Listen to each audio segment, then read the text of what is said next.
So what we want to focus on today is the electrostatic force, otherwise known as Coulomb's law.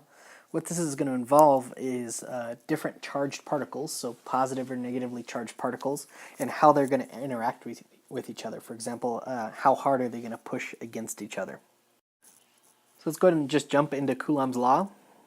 Coulomb's law is this, that the force between any two particles is K, Q1, Q2 over R squared. So let's look at what these different things mean here. K is a constant and is equal to about 9 times 10 to the 9th. And the units on that are newtons times meters squared per coulomb squared. Coulombs as a unit are our unit of charge, and that brings us to Q1 and Q2. Q1 and Q2 are the charge on our particles measured in coulombs. Okay, so it's how much charge do those particles contain, how much positive, how much negative charge, whatever it may be. R is the distance between them.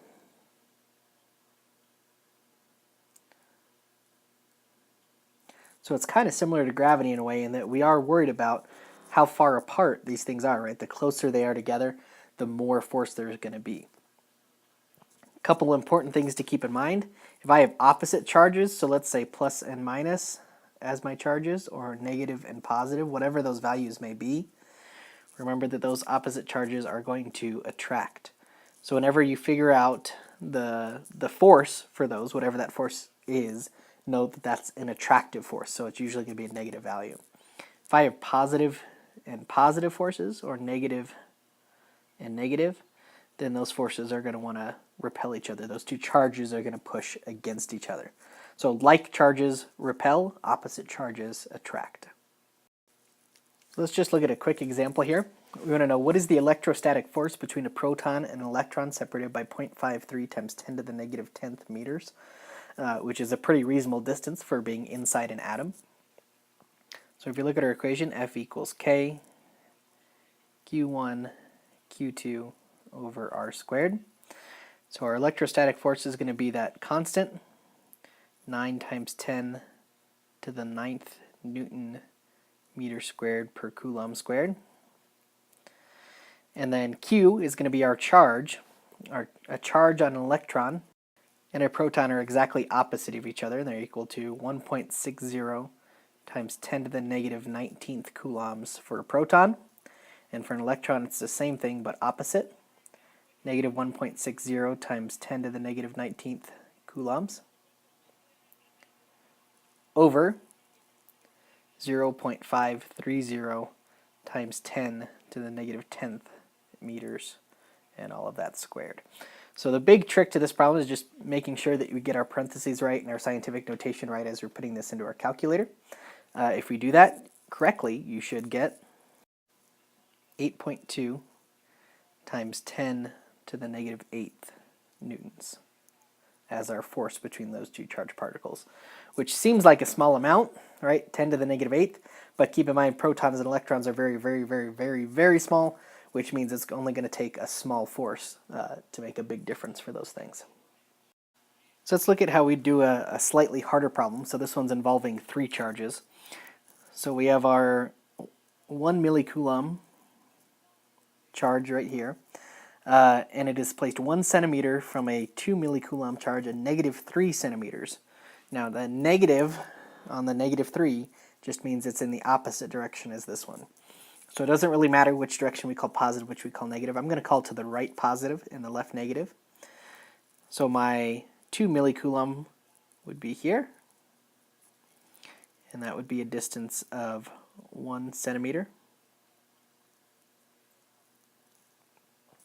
And then my other charge of 5 millicoulombs is going to be my distance of 3 centimeters in this direction.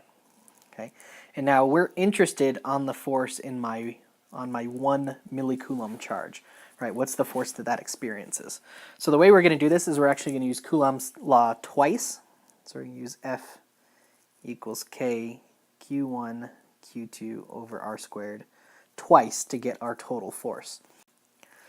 So the way we're going to abbreviate this is say force of my 1 millicoulomb charge on my 2, or the force between those two things, and say that's 9 times 10 to the 9th newtons times meter squared times coulomb squared, times my charges, 1 times 10 to the negative 3rd coulombs for my 1 millicoulomb, and 2 times 10 to the negative 3rd coulombs for my 2 millicoulombs. And then those are separated by 1 centimeter, so 0.01 meters, and that's squared, and that gives me a force of 1.8 times 10 to the 8th newtons.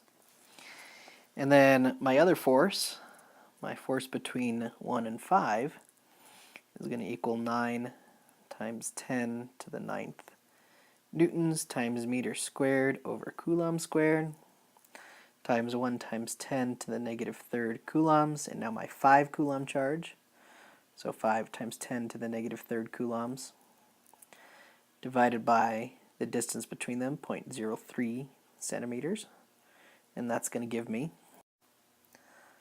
5 times 10 to the 7th newtons.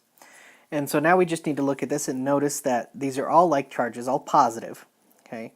So they're going to repel each other. So that means this 2 millicoulomb force is going to push the one away from it, this direction, and the 5 millicoulomb is going to push it away from it this direction. So these are actually acting in opposite directions.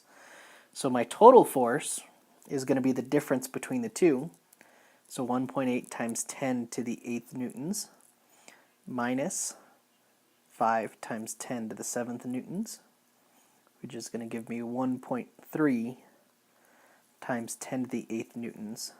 And that's going to be pushing it to the left, right? Because my strongest force came from that 2 millicoulomb charge.